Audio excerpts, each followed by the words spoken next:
Assalamualaikum, hai teman-teman semuanya. Di sini saya akan menceritakan tentang sejarah Perang Padri oleh Tuanku Imam Bonjol. Selamat menontonnya. Perlawanan bangsa Indonesia. Perang Padri adalah sebuah peristiwa sejarah yang melibatkan kelompok ulama yang disebut kaum Padri dengan kaum adat di kawasan Kerajaan Pagaruyung dan sekitarnya. Perang Padri diketahui terjadi di Sumatera Barat, tepatnya di wilayah Kerajaan Pagaruyung pada tahun 1838. Semua perang Padri adalah perang saudara yang kemudian berakhir menjadi perang melawan pemerintah kolonial Belanda. Salah satu tokoh dari peristiwa perang Padri yang terkenal adalah Tuanku Imam Bonjol. Penyebab perang Padri pada mulanya disebabkan adanya perbedaan prinsip mengenai ajaran agama antara kaum Padri dengan kaum adat. Tantangan terjadi karena kaum Padri atau kelompok ulama ingin mengubah kebiasaan buruk yang ada di masyarakat kaum adat sebelum kaum penjajah Belanda ikut campur tangan. Bermula pada tahun 1803 ketika 3 orang Minangkabau pulang dari Mekah setelah selesai menjalankan ibadah haji di Tanah Suci. Mereka dikenal dengan nama Haji Miskin, Haji Sumanik, dan Haji Piobang yang belum sempurna. Dalam buku Sejarah Indonesia Modern 1200, 2004-2005 karya Marley Calvin Reclaves, gerakan pembaruan Islam tersebut dikenal sebagai Gerakan Padri karena mereka telah menunaikan haji di Mekah. Diketahui kebiasaan kaum adat dalam kesehariannya di waktu itu dekat dengan judi, sambung ayam, minuman keras, tembakau serta penggunaan hukum matriarkat untuk pembagian warisan. Sebelum pertentangan ini sudah terjadi perundingan antara kaum Padri dengan kaum adat yang tidak menemukan kesepakatan, sehingga meskipun berkata akan meninggalkan kebiasaan tersebut, namun nyatanya mereka masih tetap menjalankannya.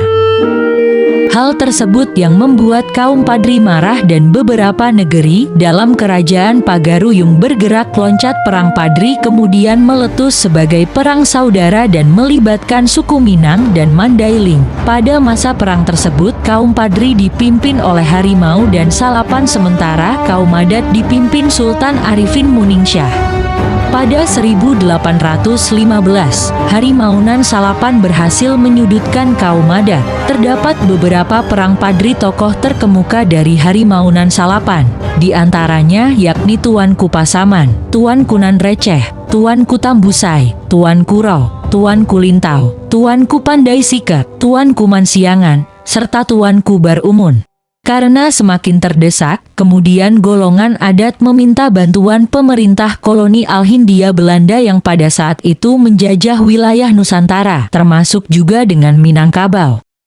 Kemudian pada 4 Maret 1822, kaum Padri berhasil diusir oleh pasukan Hindia yang dipimpin Kolonel Raff Belanda dari Kerajaan Pagaruyung. Setelah itu, Raff membangun benteng pertahanan bernama Fort Van der Capellen dibantu Sangkar. Tepat pada 10 Juni 1822, pasukan Raff dihadang laskar kaum Padri namun mereka berhasil melanjutkan perjalanan sampai Luh Akagam.